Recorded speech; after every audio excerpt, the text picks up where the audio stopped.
Hello students, welcome back to the channel. मेरा नाम है ऋषभ शर्मा। हमने स्टार्ट कर दी है इकोनॉमिक्स की एक बेहतरीन सीरीज जिसमें हम क्लास 10th के सारे इकोनॉमिक्स के चैप्टर कवर कर रहे हैं। हमने चैप्टर नंबर 2 स्टार्ट कर दिया था जिसका नाम था एलिमेंट्री थ्योरी ऑफ डिमांड, और ये उसका पार्ट बी है। पार्ट ए में हमने जो टॉपिक्स कवर किए थे, पार्ट ए में जो टॉपिक्स हमने कवर किए थे उसमें था meaning of demand, types of demand, individual market demand, demand functions. Part B में जो हम ये टॉपिक कवर करने वाले हैं वो है रिमेनिंग 2 टॉपिक्स, और यही चैप्टर के सबसे इंपॉर्टेंट टॉपिक्स में भी है। शुरू करते हैं लॉ ऑफ डिमांड से।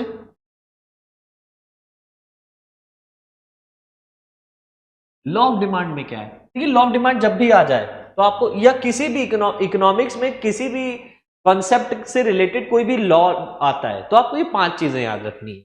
सबसे पहले आपको मीनिंग पता होना चाहिए, क्या है वो लॉ, क्या स्टेट करता है, क्या उस लॉ को हम शेड्यूल में प्रेजेंट कर सकते हैं। डायग्राम, क्योंकि जितने ज्यादा डायग्राम आप बनाएंगे इकोनॉमिक्स में उतने ज्यादा नंबर मिलने के चांसेस होते हैं। उससे रिलेटेड सर्टेन अजम्पशंस और कुछ एक्सेप्शन। ठीक, ये 5 पॉइंट आपको डिस्कस हमेशा करने हैं जब भी आपको किसी भी कंसेप्ट का लॉ पूछा जाए, ठीक है, या किसी भी कंसेप्ट से रिलेटेड कोई भी लॉ प्रोवाइड किया जाए। ठीक, तो अभी हम जैसे लॉ ऑफ डिमांड कर रहे हैं, सबसे पहले आओ भाई मीनिंग पे। तो मीनिंग बहुत सिंपल है, आप ये मीनिंग कहीं पे भी लिख सकते हो। अगर आपको ये मीनिंग पूछ लिया जाता है कि लॉ ऑफ डिमांड स्टेट करिए और आपको 3 नंबर का क्वेश्चन है, आप ये पूरा law as it is note करिएगा, एक भी नंबर नहीं कटेगा। जो मीनिंग है वो क्या कहता है? Other things remaining constant. अगर पूरा लिखना चाहो, it states that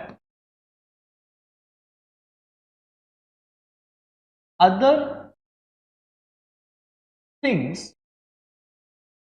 remaining constant. अभी मैं अदर थिंग्स का मीनिंग भी बताऊंगा, ठीक है। द प्राइस और the quantity demanded for commodity is inversely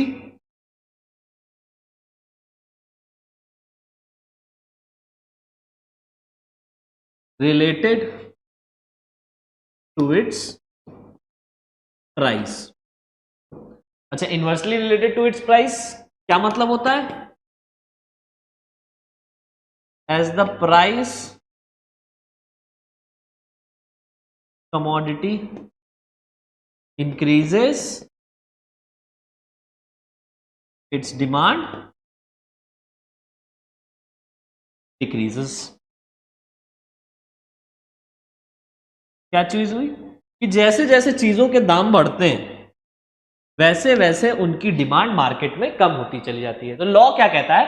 कहता है it states that other things remaining constant. पहले ही बोल दिया गया है कि अदर फैक्टर्स कांस्टेंट रख लो तो जो क्वांटिटी डिमांडेड है इकोनॉमी में किसी भी प्रोडक्ट की, वो किस चीज पे डिसाइड होती है? होता है दाम। दाम बढ़ेगा तो क्वांटिटी कम होगी, दाम घटेगा तो क्वांटिटी ज्यादा होगी, ठीक है। तो simple phenomena that price of a commodity is inversely related to its demand, या demand for a commodity is inversely related to its price. दोनों अपोजिट डायरेक्शन में मूव करते हैं, ठीक है। आओ भाई, पहला मीनिंग क्लियर हो गया, ये करो टिक। दूसरे पे, it can be further explain with the help of schedule and diagram. तो लीजिए भाई साहब, आपको शेड्यूल भी बना दे रहे हैं। शेड्यूल में इतना कोई कॉम्प्लेक्स नहीं भाई, देखो प्राइस, क्वांटिटी, 100।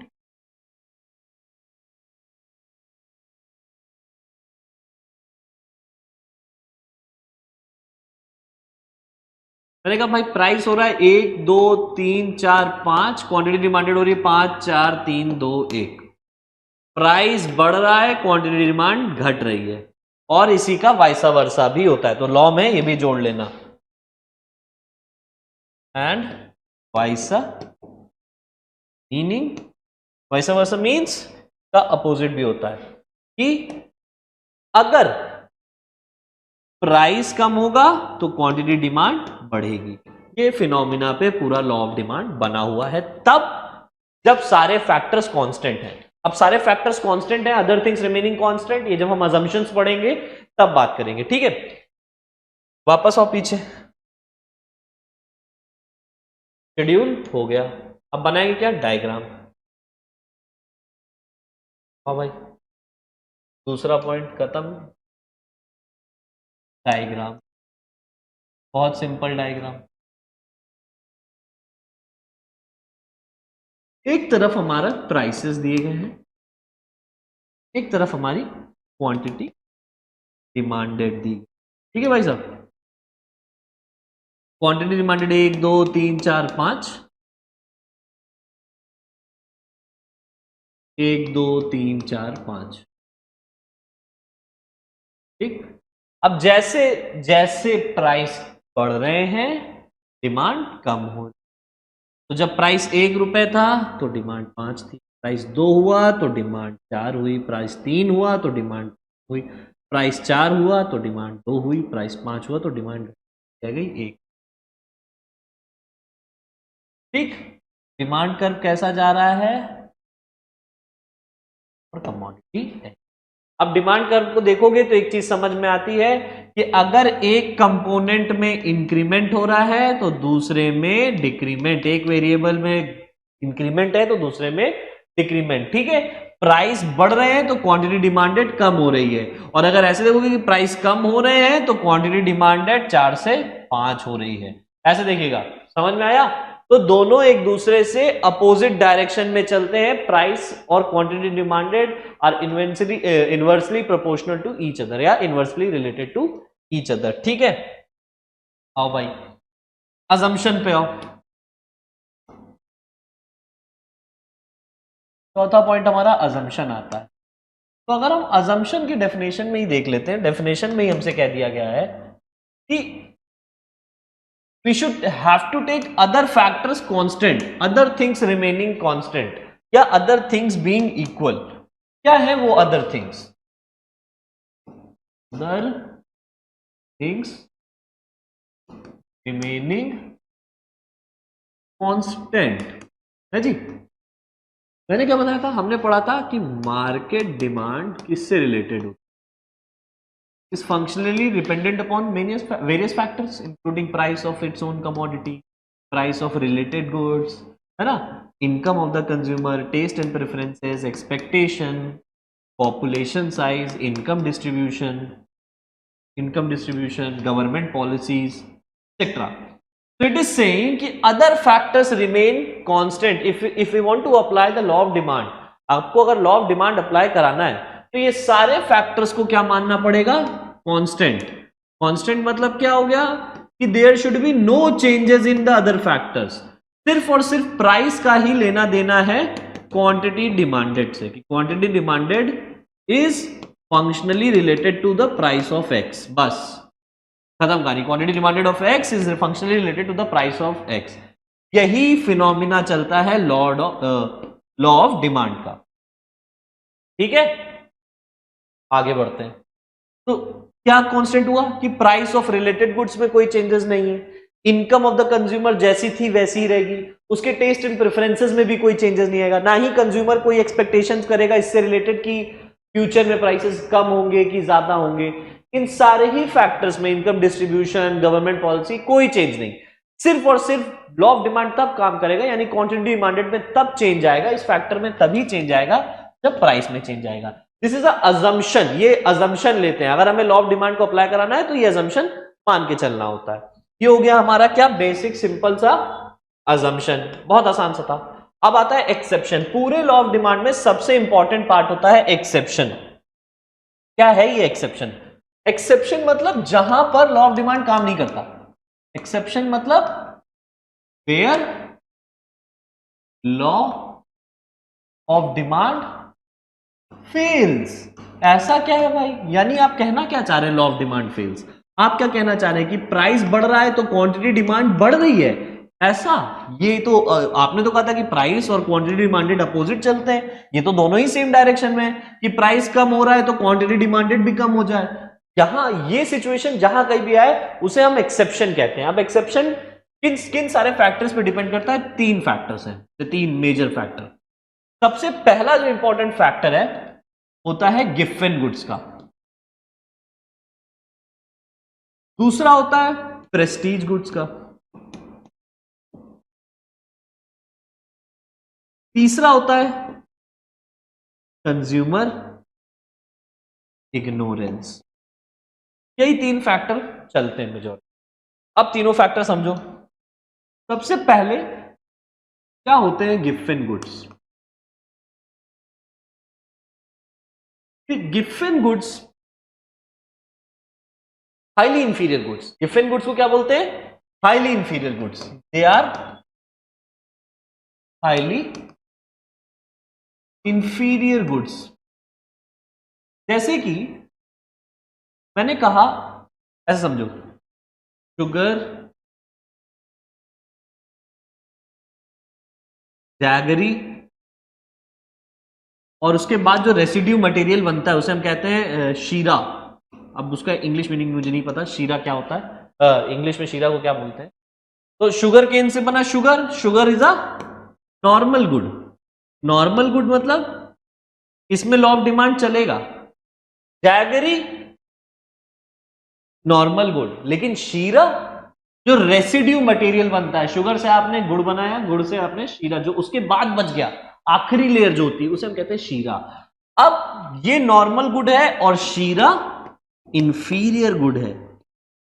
इंफीरियर गुड है मतलब क्या? ये चीप होता है as compare to normal good. अगर ये 100 रुपए किलो है तो ये 20 रुपीज केजी है, ऐसे समझ लीजिए। समझ में आया? Highly inferior goods. तो हाईली इंफीरियर गुड्स के साथ क्या हिसाब होता है कि जब हाईली इंफीरियर गुड्स के प्राइसेस में कमी आती है तो कंज्यूमर इसका कंजम्पशन छोड़ के शिफ्ट कर देता है अपना कंजम्पशन नॉर्मल गुड्स की तरफ। अब अगर सपोज करो जैगरी के प्राइसेस, अगर मैंने कहा 25 रुपए केजी चल रहा है पर केजी, और मैंने कहा कि शीरा के प्राइसेस 20 रुपए से कम होके 15 रुपए हो गए हैं, तो कंज्यूमर अपनी डिमांड शीरा की बढ़ा देगा? नहीं, वो कहेगा नहीं, अब हमारी रियल इनकम में चेंजेस आ गए, हम थोड़ी शीरा खाएंगे, हम तो बढ़िया आदमी हो गए, अब हम क्या खाएंगे? जैगरी गुड़ खाएंगे, हम बढ़िया आदमी बन जाएंगे। आगे बढ़िए, ठीक है। तो यहां क्या हो गया, इस एक एग्जांपल दिया है मैंने कि किस तरीके से नॉर्मल गुड्स में इनकम इफेक्ट जो होता है वो पॉजिटिव होता है, और इंफीरियर गुड्स में क्या होता है? नेगेटिव होता है कि नेगेटिव इनकम इफेक्ट, इनकम बढ़ी तो डिमांड कम हो गई। ठीक, ये हो गया पहली चीज। यहां पर क्या हो रहा है? प्राइस कम हो रहे हैं तो क्वांटिटी डिमांडेड कम हो रही है। समझ में आया? आगे बढ़ो भाई। दूसरा हो गया प्रेस्टीज गुड्स। प्रेस्टीज गुड्स को बोलते क्या है? प्रेस्टीज गुड्स को बोलते हैं आर्टिकल्स गुड्स की भाषा में आर्टिकल्स ऑफ स्नॉब अपील। ठीक, स्नॉब अपील जो मतलब दिखावे बाजी बात। अब अगर मैंने आपसे कह दिया कि हीरा ले लो यार, डायमंड, डायमंड कल को सस्ता हो जाए, इतना सस्ता हो जाए कि हर कोई अफोर्ड कर सकता है, तो क्या उसकी डिमांड रहेगी मार्केट में? डायमंड की डिमांड तभी है क्योंकि वो बहुत महंगा है। समझ में आया? हर कोई अफोर्ड नहीं कर सकता तो लोग शो ऑफ करते कि अरे वाह देखो हमारे पास डायमंड है। ठीक है, तो यहां पर क्या है? गिफ्ट प्रेस्टिजियस गुड्स में अलग होता है। प्रेस्टिजियस गुड में क्या है? For example diamond. In diamond we can see that with respect to increase in prices of diamond, its demand increases again। जबकि फंडा क्या होता है लॉ ऑफ डिमांड का? कि प्राइस बढ़ेगा तो डिमांड घटेगी, लेकिन यहां तो ये फंडा अप्लाई नहीं हो रहा है। यहां क्या हो रहा है डायमंड के केस में कि प्राइस बढ़ रहा है तो डिमांड और बढ़ गई है। क्यों? क्योंकि ये प्रेस्टिजियस गुड है, इसी को बोलते थे वेबलन इफेक्ट। ठीक, आगे बढ़े। आखिरी होता है कंज्यूमर इग्नोरेंस। कंज्यूमर इग्नोरेंस सबसे आसान चीज।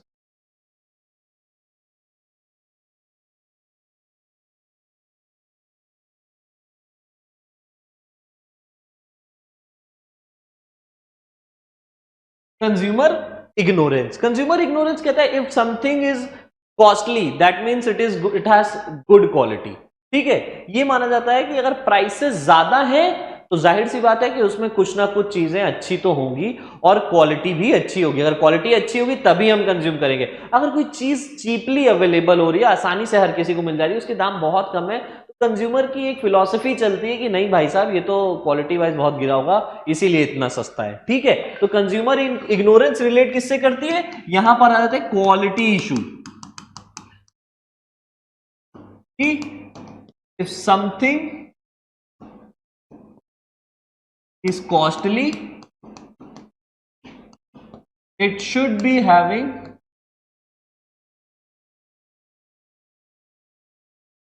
some good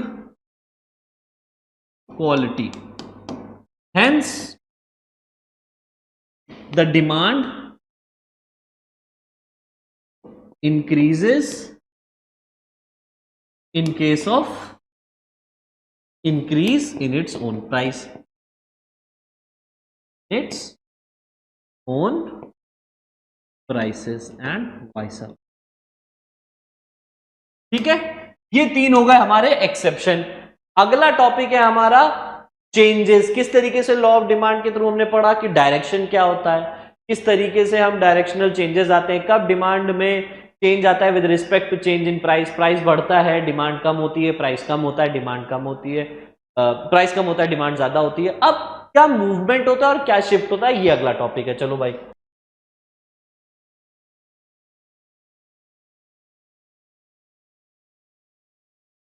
चलिए लॉ ऑफ डिमांड कंप्लीट हो गया, अब चेंजेस इन डिमांड पढ़ लेते हैं फटाफट।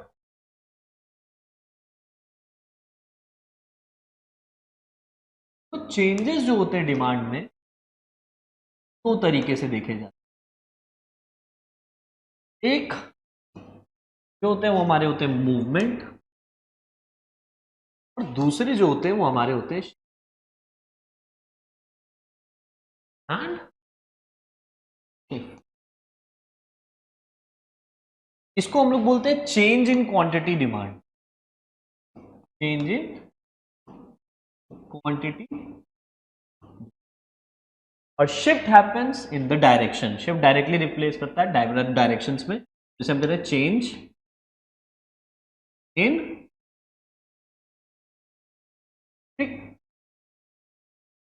मूवमेंट। क्यों होता है?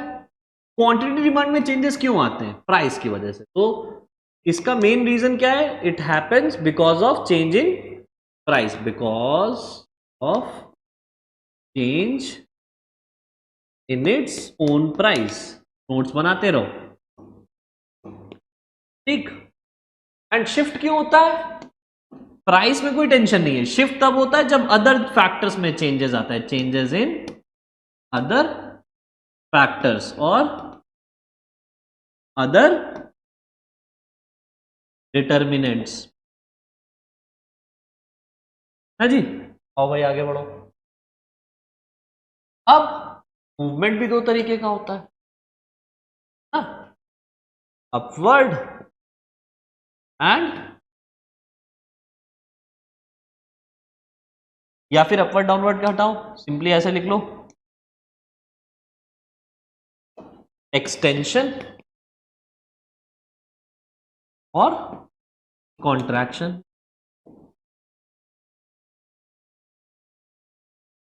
शिफ्ट कब होता है भाई? दो तरीके का होता है, राइटवर्ड, फॉरवर्ड, और increase in demand, backward, leftward, ठीक, बैकवर्ड, या फिर हम कह सकते हैं डिक्रीज इन डिमांड। इसको क्या बोलते हैं? एक्सटेंशन को, एक्सटेंशन को बोलते हैं इंक्रीज इन क्वांटिटी।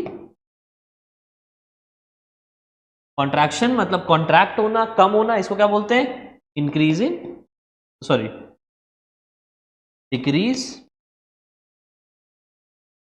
क्वांटिटी 100।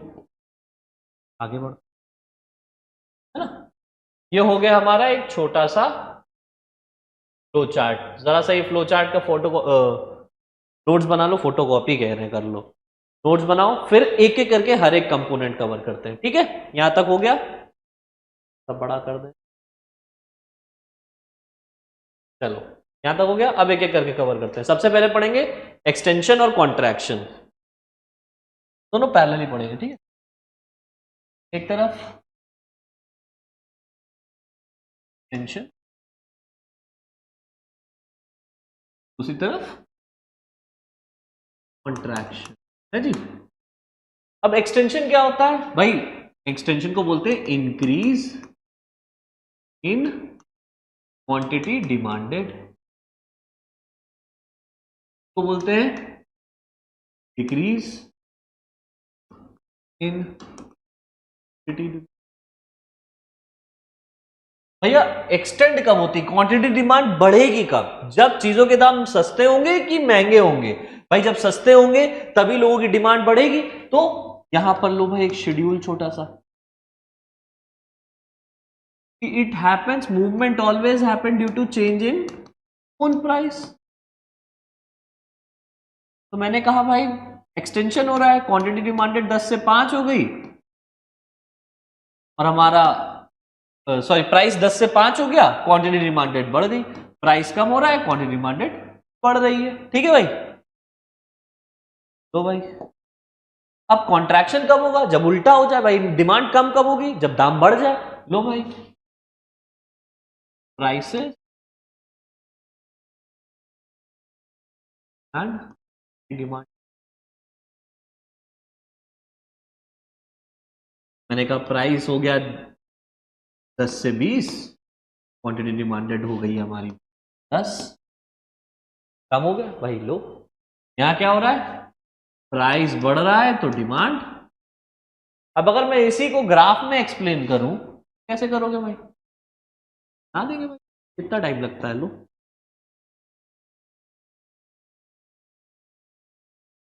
सबसे पहले इस तरफ आता है हमारा प्राइस, इस तरफ हमारी आती है नाउ 5 10 5 10। जब प्राइस 5 रुपए था तो क्वांटिटी में हुआ तो क्वांटिटी 5 हो गई, ठीक है। चलो भाई आगे बढ़ो। अब यहां क्या है देखिएगा, प्राइस कम हो रहा है तो क्वांटिटी डिमांड बढ़ रही है, इस साइड एक्सटेंड हो रहा है, हमारा डिमांड कर्व खींच रहा है, एक्सपेंशन हो रहा है इसमें। तो इसको हम क्या बोलते हैं? एक्सपेंशन और इंक्रीज इन डिमांड। अब अगर इस एंगल से देखोगे तो क्या है? इसमें है भाई दो चीजें, लो भाई प्राइसेस एंड क्वांटिटी डिमांड, ठीक। ये क्या कह रहा है भाई? प्राइस 10 20 10 20, प्राइस 10 रुपए था, अब उल्टा हो रहा है, प्राइस ज्यादा हो रहा है तो डिमांड 20 से 10 हो रही, ठीक। यहां पर क्या है? डिमांड कर्व इस साइड खींच रहा है, डिमांड देख रहे हो इस साइड जा रहा है, इधर क्या था? आगे जा रहा था, यहां पर पीछे की तरफ आ रहा है। तो यहां क्या है? डिमांड कॉन्ट्रैक्ट हो रही है, इस साइड मूवमेंट हो रहा है, कॉन्ट्रैक्शन ऑफ डिमांड और डिक्रीज इन डिमांड। क्लियर? इतना हो गया, आगे बढ़ो भाई। अब हमने पढ़ लिया एक्सटेंशन और कॉन्ट्रैक्शन, रीजन क्या होता है? Change in its own price, ठीक। आओ भाई, अब बचता है हमारा राइटवर्ड शिफ्ट, फॉरवर्ड शिफ्ट और इंक्रीज इन डिमांड, और लेफ्टवर्ड बैकवर्ड या डिक्रीज इन डिमांड।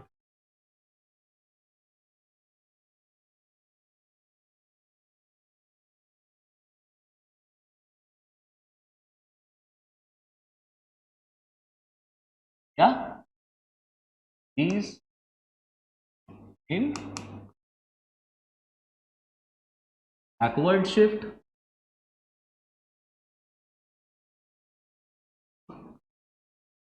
क्या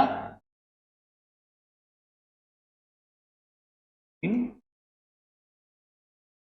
अब ये दोनों चीजें क्यों होती हैं? जब अदर फैक्टर्स में चेंजेस आता है, प्राइस में चेंज आए ना आए, अदर फैक्टर्स की वजह से डिमांड में चेंज आ गया, हो सकता है प्राइस सही रहे लेकिन कंज्यूमर का टेस्ट एंड प्रेफरेंसेस बदल गया हो, वो अनफेवरेबल से अनफेवरेबल टेस्ट एंड प्रेफरेंसेस, पहले उसको वही चीज समझ में आ रही थी अब नहीं आ रही है तो उसकी डिमांड कम हो गई है। ठीक, तो पहला आता है इंक्रीज वाला कि सपोज करो फेवरेबल चेंजेस हो जाए, प्राइसेस वही रहे लेकिन चेंजेस फेवरेबल हो जाए, प्राइस है क्वांटिटी डिमांडेड, भाई प्राइस वही था 10 रुपए 10 रुपए, क्वांटिटी डिमांड क्या हुई 10 से 20 हो गई। यहां पर क्या है प्राइस में नो चेंज, प्राइस में कोई चेंज है नो चेंज, लेकिन डिमांड में भाई 10 से 20 चेंज हो रहा है पॉजिटिव।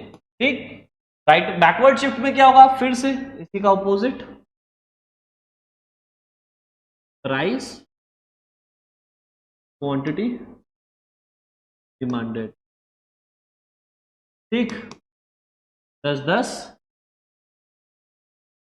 अब प्राइस तब भी सेम है, पहले सेम प्राइस पे 20 यूनिट्स की डिमांड थी, अब सेम प्राइस पे 10 यूनिट्स की डिमांड है, यानी प्राइस में नो चेंज फिर से, लेकिन नेगेटिव हो गई डिमांड, डिमांड में कमी आ गई। आओ भाई इसको किस तरीके से रिप्रेजेंट करेंगे, मैं एक ही और डायग्राम में दोनों चीज,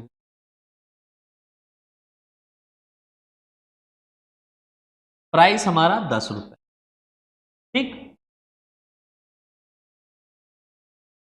10,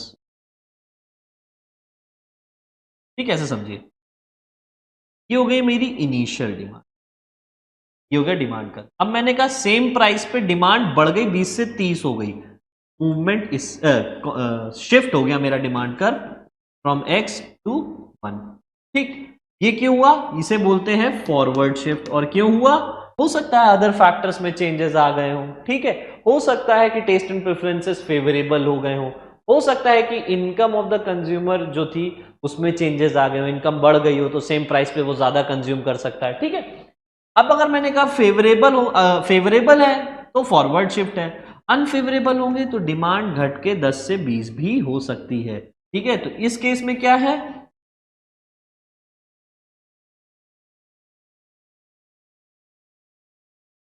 इस केस में क्या है, लेफ्टवर्ड शिफ्ट है, डिमांड कर्व लेफ्ट की साइड शिफ्ट हो रहा है, इसको हम लोग क्या बोलते हैं बैकवर्ड शिफ्ट।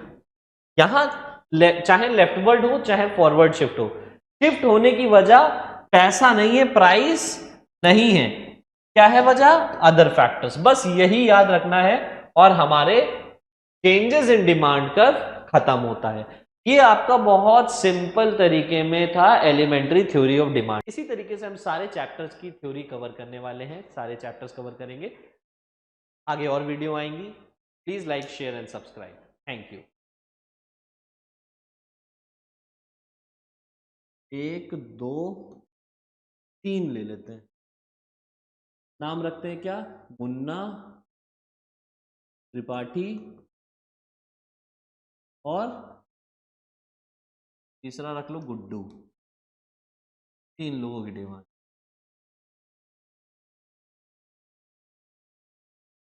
मैंने कहा प्राइसेस भाई 1 2 3 4 5, अब देखो प्राइसेस बढ़ रहे हैं तो डिमांड क्या होगी, बढ़ेगी कि घटेगी, घटेगी, तो भाई 50 30 50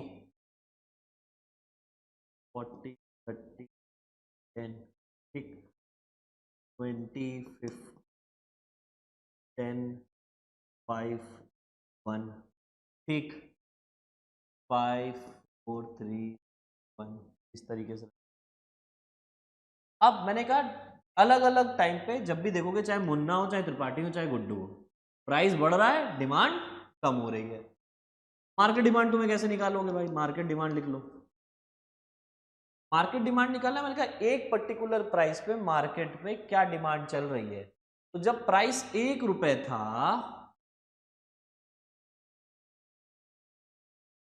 तो मार्केट में कितनी डिमांड थी, 50 प्लस 20 5 75,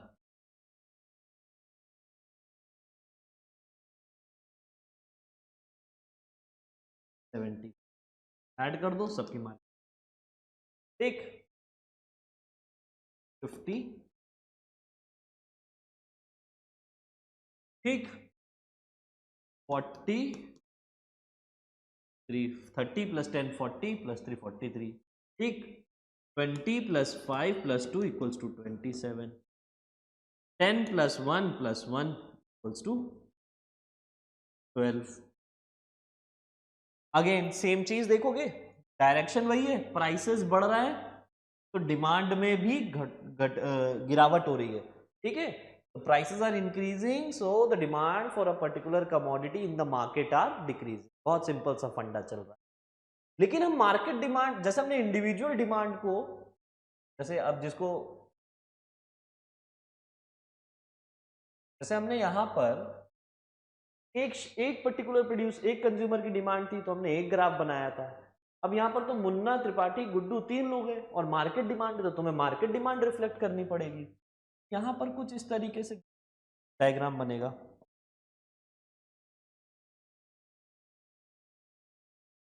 मैं एक ही में बना देता हूँ।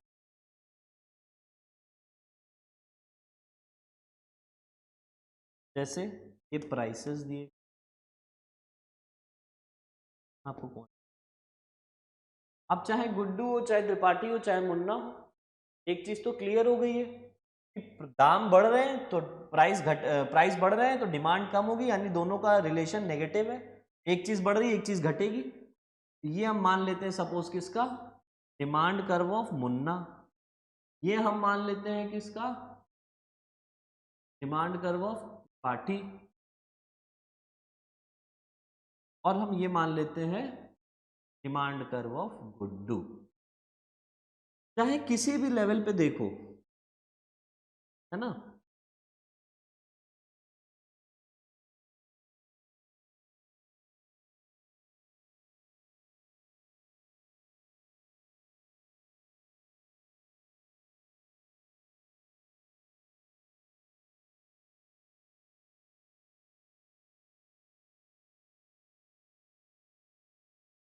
ठीक ऐसे देख लो, किसी भी लेवल पे देखो, प्राइसेस कम होंगे तो डिमांड बढ़ रही है और प्राइसेस ज्यादा होंगे तो डिमांड कम हो रही, कर्व इस साइड शिफ्ट हो रहा है।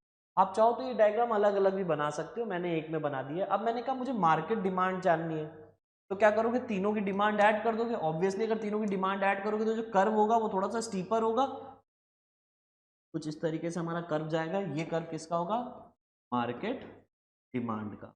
मैंने यहाँ पर पूरा पूरा क्या बोलते हैं, एक एक वैल्यूज नहीं लिखी है, क्योंकि एक एक वैल्यूज लिखते हैं तो बहुत ज्यादा घिचपिच जाती है, यहाँ पे हौस-पौस हो जाता है। ठीक है, आगे बढ़ते हैं। ये हो गया हमारा मार्केट डिमांड। ठीक है, तो जब भी मार्केट डिमांड आएगा आपको इस कर्व से मतलब होगा, ये वाले, ठीक, जो तीनों को समेशन के बाद आया, तीनों कर्व के एडिशन के बाद आया, तीनों वैल्यूज के एडिशन के बाद आया। यहां पर हमारा खत्म होता है एक और टॉपिक जिसे हम कहते हैं इंडिविजुअल और मार्केट डिमांड।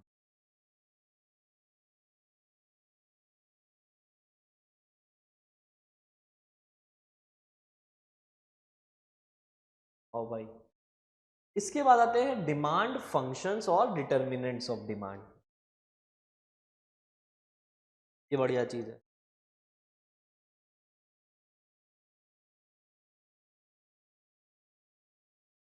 डिमांड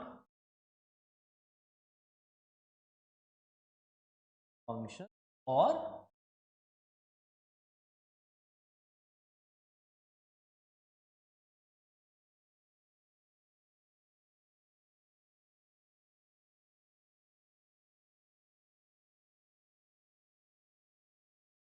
चलो लिख लो फटाफट। तो सेम चीज, दो तरीके से हमने डिमांड क्लासिफाई करी, एक इंडिविजुअल और एक market.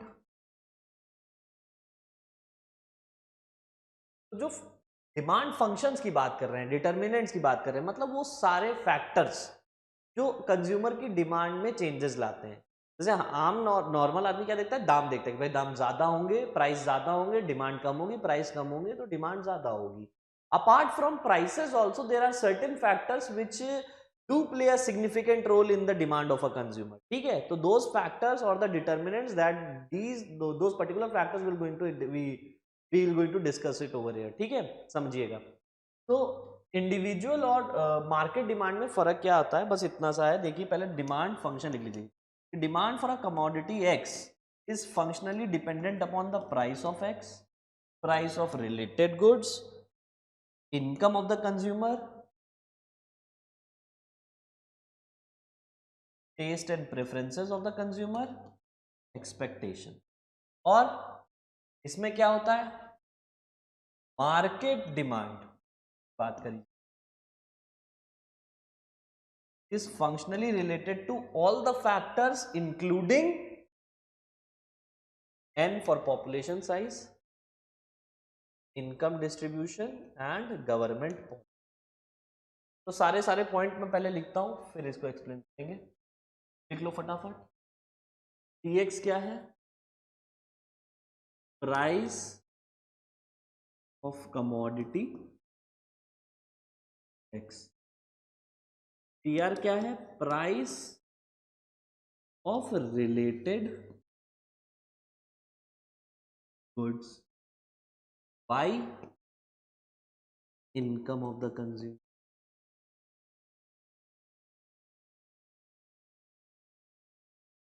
T taste and preference of the consumer। T expectations of the consumer। ठीक, expectations related to prices। N stands for population, YD stands for income distribution,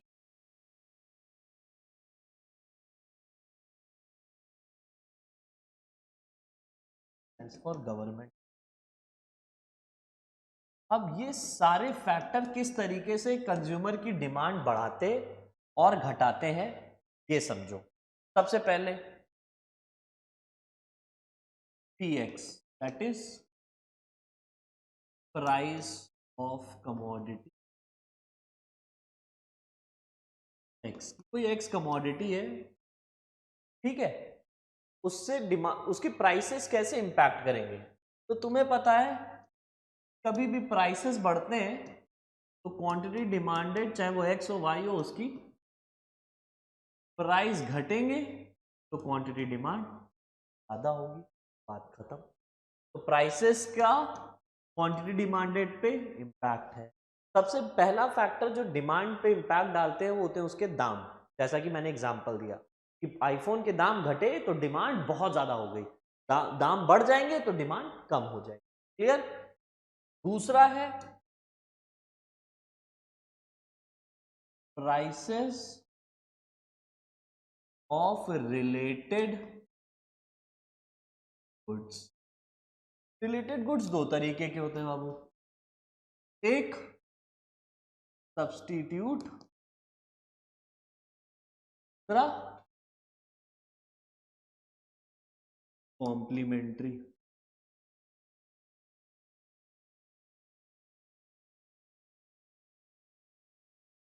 now example, tea and coffee हमने ले लिया substitute का example. Complementary क्या होता है, जो dependent होते हैं एक दूसरे पे, जैसे कार और पेट्रोल। ठीक। नाउ अभी तुमने पढ़ा था कॉम्पिटेटिव डिमांड पढ़ते वक्त कि कॉम्पिटेटिव डिमांड किससे रिलेटेड होती है, कॉम्पिटेटिव डिमांड रिलेटेड होती है सब्स्टिट्यूट गुड से। अब तुमने बताया कि क्रॉस डिमांड है, मैंने कहा ठीक है क्रॉस डिमांड। तुमने कहा सर जब टी के दाम बढ़ते हैं तो कॉफी की डिमांड बढ़ जाती है। तो ये होता है डिमांड का relation in the related goods. तो with respect to increase in prices of one commodity,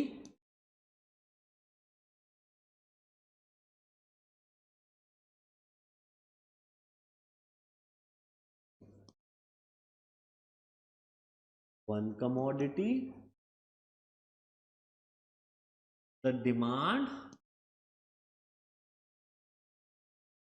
for other commodity also increase and अगर टी और कॉफी में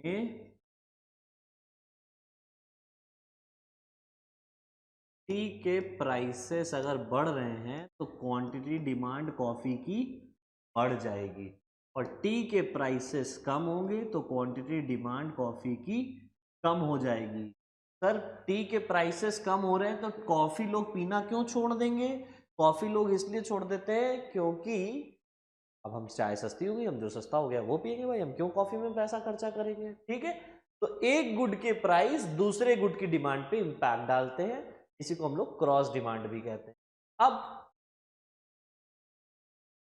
उल्टा आ जाते हैं कॉम्प्लीमेंट्री गुड्स पे। तो कॉम्प्लीमेंट्री गुड्स क्या कहता है? Car petrol. अब तो मुझे बताओ, पेट्रोल के दाम कल 150 रुपए लीटर हो जाए, आज 100 रुपए है, कल 150 रुपए हो जाए, तो जो लोग गाड़ी खरीदने जा रहे होंगे क्या वो सोचेंगे गाड़ी खरीदने का? यार इतना महंगा तो हो गया है पेट्रोल, अब ये मत कहना ईवी ले लेंगे। ठीक है, एक जनरल एग्जांपल मैनुअल की बात करो, जैसे जो हम हमें नहीं मतलब है, हम कार्बन एमिशन कर रहे हैं, करने दो, नॉर्मल एग्जांपल लेके। ठीक है, तो हमने कहा कि अगर पेट्रोल के दाम बढ़ गए तो कार की डिमांड ऑटोमेटिकली कम हो जाएगी, है ना, ऐसे लॉजिक से चलो। तो कह रहा है सेम चीज, कार एंड पेट्रोल। अब ऐसे देखो, पेट्रोल के प्राइसेस बढ़ जाएंगे, कार की डिमांड कम हो जाएगी। इनमें उल्टा चल रहा है, इनमें लगभग लगभग सेम चल रहा है। एक के दाम बढ़े तो दूसरे की डिमांड बढ़ी, एक के दाम घटे तो दूसरे की डिमांड घटी। यहाँ उल्टा है, एक के दाम बढ़े तो दूसरे की डिमांड कम हो गई, और एक के दाम कम हुए तो दूसरे की डिमांड। क्लियर कि these goods are dependent on each. ये हो गया हमारा सब्स्टिट्यूट और कॉम्प्लीमेंट्री या फिर प्राइसेस ऑफ रिलेटेड गुड्स, कि किस तरीके से हमने पढ़ लिया कि प्राइस ऑफ कमोडिटी एक्स किस तरीके से कमोडिटी के दाम इंपैक्ट करते हैं, प्राइस ऑफ रिलेटेड गुड्स किस तरीके से रिलेटेड गुड्स के प्राइसेस भी इंपैक्ट करते हैं। उसके बाद आता है इनकम ऑफ द कंज्यूमर। अब इनकम ऑफ द कंज्यूमर ऐसे समझो, भाई 10 लाख कमाते थे तो 8 लाख उड़ाते थे, 20 लाख कमाओगे तो भाई ज्यादा उड़ाओगे, ज्यादा कमाओगे ज्यादा खर्चा करोगे भाई। नॉर्मल नैनो से आ जाओगे सीधा सफारी पे, फिर और पैसा कमाओगे तो फिर कह दो हम रोल्स रॉयस लेंगे। ठीक है, फिर और पैसा कमाओगे तो हम रोल्स रॉयस के साथ साथ क्या बोलते हैं, एक हेलीकॉप्टर भी ले लेंगे। यार इनकम जो है वो बड़ा रोल प्ले कर रही है। अब अमिताभ बच्चन को कतई फर्क नहीं पड़ता है कि तेल के दाम क्या चल रहे हैं, क्यों नहीं फर्क पड़ता है? क्योंकि उसको पता है जितने भी हो यार, रोल्स रॉयस खड़ी हुई है गाड़ी में, तेल तो बढ़वाना ही भरवाना है। ठीक है, तो समझ में आया इनकम ऑफ द कंज्यूमर क्या कहता है? With respect to increase in income, Y stands for income of the consumer.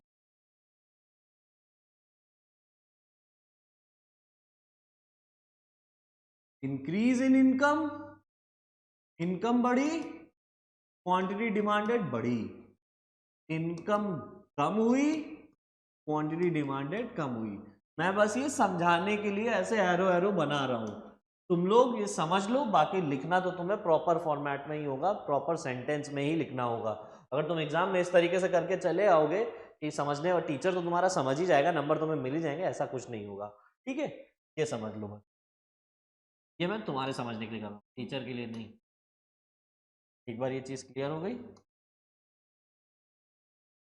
चलो भाई इनकम ऑफ द कंज्यूमर खत्म। अब टेस्ट एंड प्रेफरेंसेस पे आओ।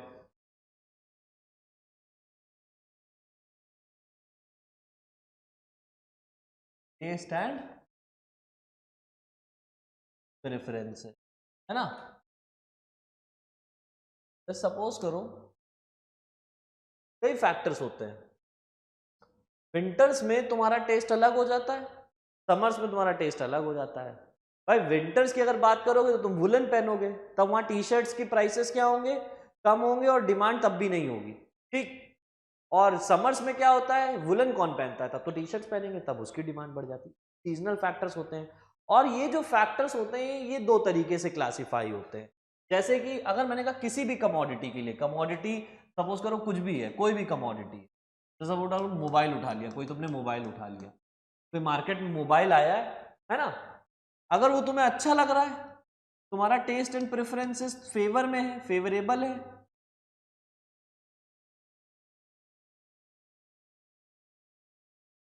फेवरेबल है, तो उस पर्टिकुलर चीज की क्वांटिटी डिमांड क्या होगी, बढ़ जाएगी। प्राइस गया ऐसी तैसी, प्राइस से कोई मतलब ही नहीं, हमें पसंद आ गया हम ले लेंगे। और अगर टेस्ट एंड प्रेफरेंसेस फेवर में नहीं है, अनफेवरेबल है, एज अ कंज्यूमर तुम बताओ, तुम्हारे को कोई चीज मोबाइल आया तुम्हें नहीं अच्छा लग रहा है, तुम उसको खरीदोगे, नहीं खरीदोगे, क्वांटिटी डिमांड कम हो जाएगी। भाई एक फोन आया था जिसमें पीछे बहुत ढेर सारी बत्तियां जलती थी, है ना, पता नहीं एक बड़ी कंपनी थी, कौन सी थी, आई थिंक वन प्लस का आया था, नाम नहीं आता है, कोई कंपनी ऐसी थी जिसमें बहुत सारी पीछे एलईडी लाइटें, नथिंग नथिंग फोन था वो, ठीक है, सब एक ही है लगभग, सब एक ही को फोन करता है। तो उसमें क्या था, लोगों को फोन नया था, लेकिन लोगों को इतना समझ नहीं आया, लोगों ने खरीदा नहीं डिमांड। लेकिन अगर कोई चीज ऐसा फोन आ जाता है जिसके लिए इतना क्रेज है, अब तुम समझ जाओ कौन सा फोन होगा वो जिसके लिए क्रेज होता है मार्केट, ठीक है, नहीं समझे हो तो भी बताओ, समझ गए हो तो भी कर दो यार।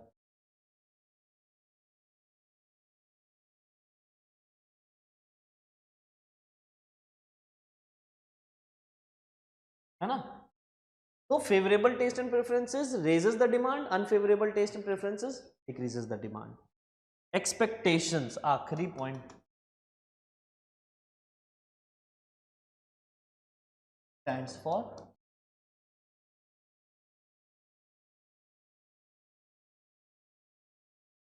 Price, price. अब कंज्यूमर एक्सपेक्टेशंस बहुत बढ़िया रोल प्ले करती है भाई डिमांड में। सपोज करो तुम्हें पता है कि बिग बिलियन डे सेल आने वाली है 10 दिन में, अगर जैसे सपोज करो बिग बिलियन डे सेल आने वाली है और तुम्हें खरीदनी है जीन्स, तो तुम क्या आज खरीदोगे कि बिग बिलियन डे इसका आने का, तुम इंतजार करो।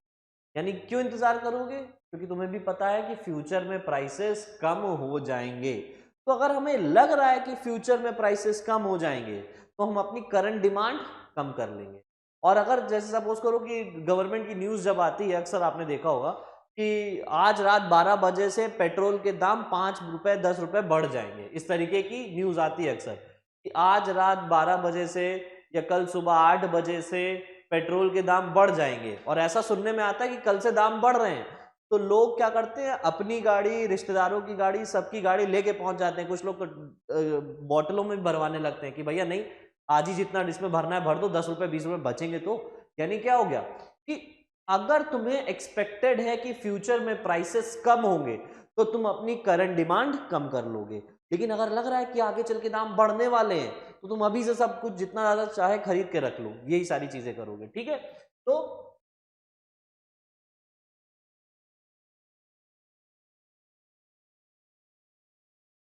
ठीक, तो अगर फ्यूचर एक्सपेक्टेशन में है, expectation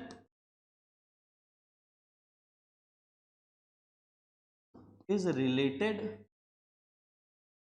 to increase in price,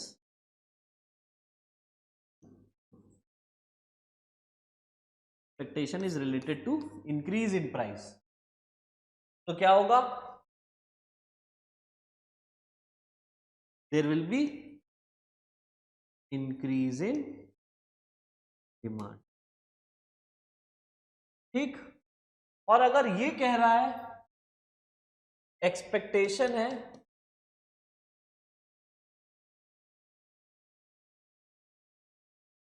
is related to decrease in price, commodities के प्राइसेस कम होने वाले हैं तो तुम्हारी करंट डिमांड क्या होगी, कम हो जाएगी, करंट डिमांड विल, एक फैक्टर ये भी हो गया एक्सपेक्टेशन। तो अभी तक हमने 5 फैक्टर्स खत्म किए जो इंडिविजुअल मार्केट, इंडिविजुअल डिमांड को डिटरमाइन करते हैं, कि डिटर्मिनेंट्स हैं या वो फैक्टर्स जो एक इंडिविजुअल डिमांड को इंपैक्ट करते हैं, जैसे कि price of commodity, price of related goods, ठीक है, हमारा इनकम ऑफ द कंज्यूमर, ठीक है, taste and preferences and expectations, ये होते हैं इंडिविजुअल।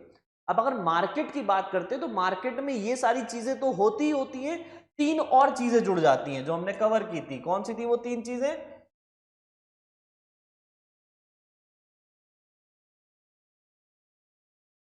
कौन सी थी वो तीन चीजें? Population size, income distribution, government policies.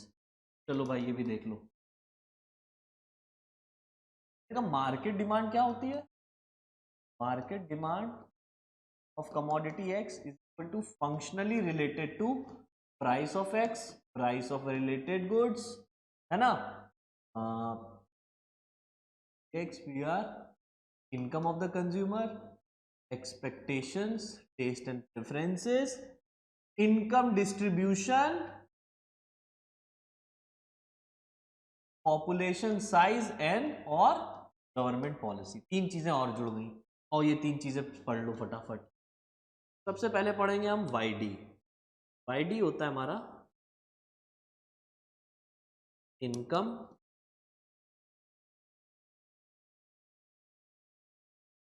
Distribution. एक इकोनॉमी में, इकोनॉमी का भी तो फर्क होता है। अब जैसे इकोनॉमी की बात करें, अफ्रीका या पुअर नेशन और यूएस से, क्या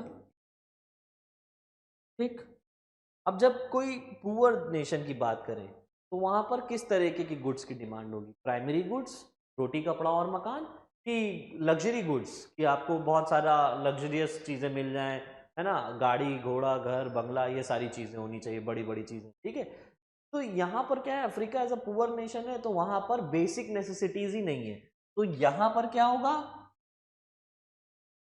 डिमांड फॉर प्राइमरी गुड्स, यहां पर प्राइमरी गुड्स की डिमांड होगी। और USA as a rich nation है तो यहां पर क्या होगा? सेकेंडरी गुड्स की डिमांड यानी लग्जरीज की डिमांड होगी। ठीक, क्लियर? क्लियर, आगे बढ़ो भाई। नेक्स्ट,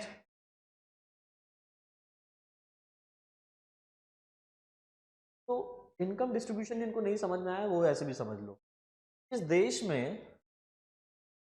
देश में इवन डिस्ट्रीब्यूशन ऑफ इनकम होता है। सपोज करो एक देश में 100 लोग रह रहे हैं और 100 के 100 लोग 10-10 रुपए कमाते हैं, ठीक है। तो इस हिसाब से सबकी जेब में 10-10 रुपए, सबकी 10-10 रुपए की डिमांड होगी 1000 रुपए। अब एक देश है जहां पर 100 लोग रहते हैं लेकिन वहां पर सिर्फ गिन के 10 लोग हैं जो कमाते हैं, बाकी 90 लोग बेकार हैं, उनकी जेब में कोई पैसा नहीं है, वो अपनी डेली नीड्स के लिए लड़ रहे हैं। तो डिमांड जो होगी दूसरे देश में वो सिर्फ उन्हीं लोगों की होगी जो थोड़ा बहुत कमा रहे हैं, और वो है limited up to the number of 10। लेकिन पहले देश में 100 लोग हैं जो 10-10 रुपए कमा रहे हैं और सबकी डिमांड है। तो जाहिर सी बात है वो नेशन जहां इवन डिस्ट्रीब्यूशन होता है इनकम एंड वेल्थ का, वहां पर डिमांड हाई होती है। और वो नेशन जहां अनइवन डिस्ट्रीब्यूशन रहता है, डिस्क्रिमिनेशन रहता है, रिच और पुअर का गैप रहता है, वहां पर कभी डिमांड इतनी ज्यादा नहीं होती, क्योंकि डिमांड की जो पावर होती है वो उन्हीं के पास होगी जिनके पास पैसे, चीजें खरीदने का दम होगा, जेब में पैसे होंगे, है ना। डिमांड की डेफिनेशन पढ़ी थी क्या? एक होती है डिजायर और एक होती है वांट, यही तो पढ़ा था। वांट वही चीज होती है बेटा जब जेब में पैसे हो, you have the purchasing power and willingness to spend, दो चीजें, जेब में पैसा और खर्चा करने की हिम्मत, ये दो चीजें होनी चाहिए तभी डिमांड है, ठीक। तो ये हो गया इनकम डिस्ट्रीब्यूशन। इवन डिस्ट्रीब्यूशन तो आपकी डिमांड हाई होगी, अनइवन डिस्ट्रीब्यूशन डिमांड लो होगी। एज अ रिच नेशन तो आपको लग्जरीज भी चाहिए, और एज अ पुअर नेशन आपकी जो डिमांड होगी वो प्राइमरी गुड्स की। तीसरी चीज होती है हमारी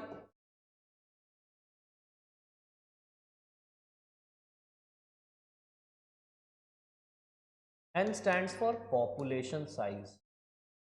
तो पॉपुलेशन साइज से भी मैटर कर सकते हो। दो नेशन है ना, श्रीलंका, इंडिया, हटो, हटाओ श्रीलंका, हटाओ, पाकिस्तान, ठीक। असल और नकल, यहाँ की पॉपुलेशन है 142 सीआर, यहाँ की पॉपुलेशन है क्लोज टू 20 सीआर। किस देश की डिमांड ज़्यादा होगी? जाहिर सी बात है इंडिया की ज़्यादा होगी एज कंपेयर टू पाकिस्तान। ठीक, आगे बढ़े। तो ये हो गया population size. Population size as well as composition, कभी कभी कंपोजिशन भी होता है। कि आपके देश में कितने औरतें हैं, कितने आदमी हैं, कितने बच्चे हैं, मेल, फीमेल, चिल्ड्रन और ओल्ड एज। तो अगर मैंने कहा एक इकोनॉमी में सपोज करो males are less than females, तो फीमेल पॉपुलेशन ज़्यादा है, मेल पॉपुलेशन कम, तो वो सारे प्रोडक्ट जो फीमेल यूज़ करती हैं, है ना, मेकअप, ठीक है, फीमेल मेकअप जनरली ऐसे नहीं बोल सकता मैं, लेकिन हाँ सच तो है ना। तो फीमेल पॉपुलेशन जो भी प्रोडक्ट यूज़ करती हैं, ठीक है, फीमेल क्लोथिंग, ठीक है, उनके मेकअप का सामान और एक्स वाई जेड, भाई अपना इंटरेक्शन तो है नहीं, फिर तो ज़्यादा नहीं पता, बस इतना पता है, वो भी देख देख के ही सीखा है ये सब, ठीक। तो मेल्स में अगर मैंने कहा फीमेल पॉपुलेशन ज़्यादा है, तो भाई वो प्रोडक्ट जो फीमेल इस्तेमाल करती है, जो फीमेल जनता इस्तेमाल करती है, उसकी डिमांड ज़्यादा होगी। बच्चे ज़्यादा हैं किसी इकोनॉमी में, तो भाई वहाँ बेबी प्रोडक्ट्स, है ना, जॉनसन एंड जॉनसन के प्रोडक्ट बिक रहे हैं, नैपीज बिक रही हैं, समझ में आया। तीसरा हो गया गवर्नमेंट।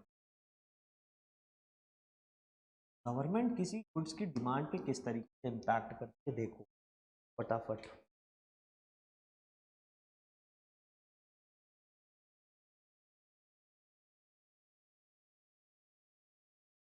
चलो, गवर्नमेंट किस तरीके से इम्पैक्ट करती है, गवर्नमेंट इम्पैक्ट करती है अपनी टैक्सेशन पॉलिसी।